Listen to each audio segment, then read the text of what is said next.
আসসালামু আলাইকুম ভিউয়ার্স, কেমন আছেন? ঘুমটা নোটে ভিডিও আপলোড বাট ব্রাশ করারও সময় পান। আপনারা তো জানেন যে মাঝরাতে কাফির বাসভবনে আগুন, কিন্তু কেন? হ্যাঁ, আসল ঘটনাটা তুলে ধরাবো এই ভিডিওতে। যে কাফি কিন্তু কিছুদিন আগে বইমেলাতে গিয়ে কিছু মেয়েদের সাথে মানে হাত মিলিয়ে কিছু ভিডিও বানাইছে। সোশ্যাল মিডিয়ায় প্রচুর পরিমাণ ভাইরাল হয়েছে। সে কিন্তু আসলে ডগি বলতে কুত্তা এবং কয়েল নিয়ে আড়ার ভিতরে কিংবা চড়ার ভিতরে গিয়ে ভিডিও বানায়। কিন্তু সেই কাফি কেন বলতে গেলে কেন সে এ বই বানাবে? তার লেখাগুলো ভালো না, একের পর এক রোস্ট করে যাচ্ছে তাকে অনেকভাবে। আমরা দেখতে পাচ্ছি যে এই কাফি কিন্তু আমাদের 24 আন্দোলনের ভিতরে অনেকভাবে সাহায্য এবং সহযোগিতা করে গেছে। বাট সেই কাফিকে আজকে অনেকভাবে ছোট করে দেখা হচ্ছে এবং অনেকভাবেই সেই কাফিকে অপমান বোধ করা হচ্ছে। হ্যাঁ, আপনি যে কথাগুলো শুনলেন অবশ্যই সত্যি কথা, বাট পুরো ভিডিওটা না দেখলে বুঝতে পারবেন না। তার আগে ছোট্ট একটা কথা বলতে চাই যে এই কাফি যে অত্যাচার নির্যাতন করা হচ্ছে এই কাফিকে, সেই কাফির কিন্তু বাসভবনে আগুন লেগে দিছে সকাল 8টার দিকে। তো যাই হোক না কেন ভাই, আপনি যদি আমার চ্যানেল নতুন হয়ে থাকেন অবশ্যই চ্যানেলটা সাবস্ক্রাইব করে দিয়ে যান। পুরো ভিডিওটা না দেখলে বুঝতে পারবেন না যে হ্যাঁ আসল ঘটনাটা কি, কাফির বাসভবনে আগুন কেন দেওয়া হলো, কি জন্য কাফির বাসভবনে আগুন দেওয়া হলো। কথা না ধরলে কিন্তু কথা বাড়াবে না। সময় টিভিতে এই 10 মিনিট আগে নিউজ হয়েছে যে কাফির বাসভবনে আগুন, কিন্তু তার দোষটা ছিল এই যে সে কি কি জন্য এবং কারণে কি কারণে সে বই বিক্রেতা এবং কবি হতে যাচ্ছে, যার কারণেই কিন্তু তার বাসভবনে আগুন দেওয়া হচ্ছে। তো আপনি পুরো ভিডিওটা দেখার আগে একটা ছোট্ট অনুরোধ, বাট আপনি যদি আমার চ্যানেল নতুন হয়ে থাকেন অবশ্যই চ্যানেলটা সাবস্ক্রাইব করে দিয়ে যাবেন এবং কমেন্ট করে জানাবেন ভিডিওগুলো কেমন লাগে। চলুন যাই পুরো ভিডিওটা শুরু করি, তাহলে আরো ভালোভাবে বুঝতে পারবেন।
আশা রাখছি পুরো ভিডিওটা দেখছেন এবং বুঝছেন যে আসল ঘটনাটা কি।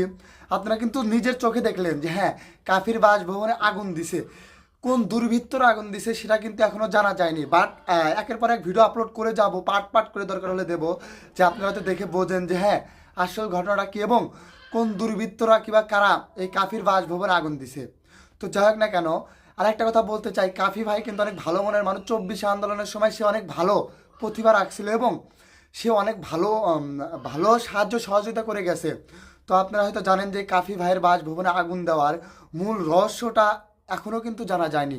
তার দোষারোপ এবং আসল ঘটনাও তুলে ধরা হবে ভিডিওতে, কিন্তু পুরো ভিডিওটা না দেখলে আপনি কিছুই বুঝতে পারবেন না। তো যদি পুরো ভিডিওটা দেখেন তাহলে ভালোভাবে বুঝতে পারবেন।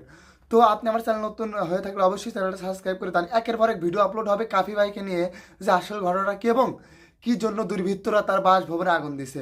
সবাইকে ভিডিও দেখার জন্য অনেক অনেক ধন্যবাদ।